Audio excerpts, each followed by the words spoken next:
Hello, and thank you for joining today. I'm Alex Tate, a co-chair for USAPECS and currently tuning in from Denina, Eflena in Anchorage, Alaska. And I am pleased to introduce this talk titled Progress and Challenges by Early Career Polar Scientists, USAPECS, in Addressing Inclusivity, Diversity, Equity, and Accessibility.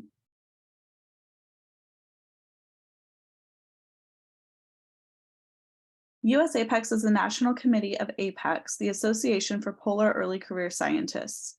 The National Committee for the US started 10 years ago and has an established leadership and written document describing the motivation and overall goals of the organization, as well as abides by the guidelines for national committees set out by APECS. We aim to connect and support the US polar research community through events, training and resources, education, and outreach opportunities. USAPECS is governed by a volunteer board and is arranged into task groups focusing on different projects, including everything from organizing blogs and webinars to putting together AGU sessions, running our social media, and more.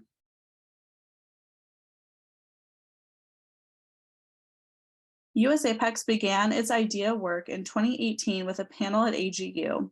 In 2020, we formed an official task group to address some of the systemic issues that are prevalent in research, academia, and the nation at large. As part of this task group, we implemented a guiding strategy for the USAPECS board, which includes overarching goals for what we want USAPECS to look like in 5 to 10 years and specific actions to improve IDEA in the next year.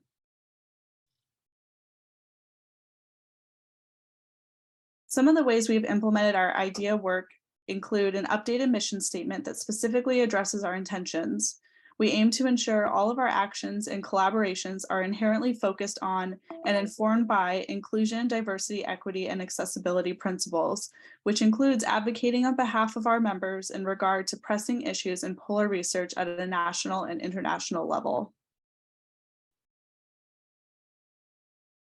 We also took the time to develop a land acknowledgement statement for the USAPECS website that attempts to be inclusive of all the Indigenous lands on which we live and work, and encourage board members to include one in their bio specific to their locations. If you're not familiar with land acknowledgements in the Indigenous land in which you work, you can find out more at nativeland.ca.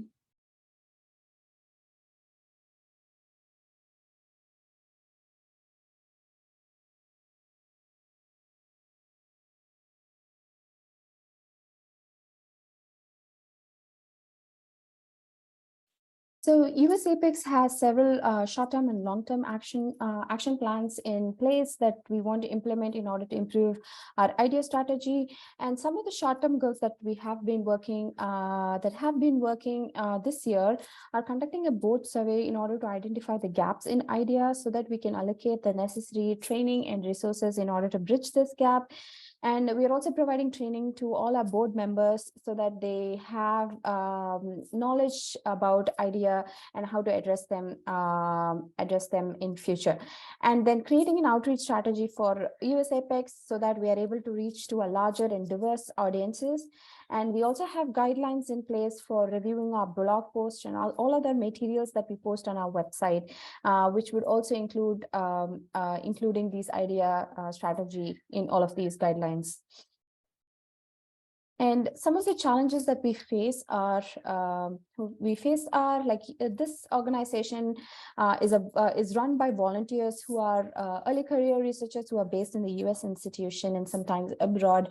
And we don't have funding, regular funding sources or funding when we want to organize a large in-person events like a webinar or probably a panel. So this is a challenge that we're trying to address. And we had so many events in the past, especially in AGU, like the AGU 2018 and 2019. And there was like one such event. Some of the popular events was like navigating your early career and beyond in academia, which was in AGU 2019. And we always have like socials after the conference where we can bring together all the early career researchers in an informal environment so that they can connect and have more opportunities for collaborations. And some of the long-term goals which we hope to achieve in the next 5 years or so are, we want to create a resource and a group where we can bring all the early career researchers from different backgrounds and discipline, so that they can feel supported and connected throughout their academic career. And we always want to provide that platform. And we also want to support early career researchers in order to improve the idea at their home institution or the institution that they're working on. And we always strive to provide more accessibility for polar sciences and polar science and science communication specifically. And one such way is, like, we have started incorporating transcripts in most of our webinars and videos that we host on our website. And our board clearly reflects the diversity of early career researchers, and which we would continue to do in the future as well. And we want to improve opportunities for historically marginalized and underrepresented researchers, which we want to do because that's how we can retain more early career researchers in our field. And this we do by pointing out resources for funding, providing training opportunities for fieldwork and science communication and outreach and job opportunities specifically.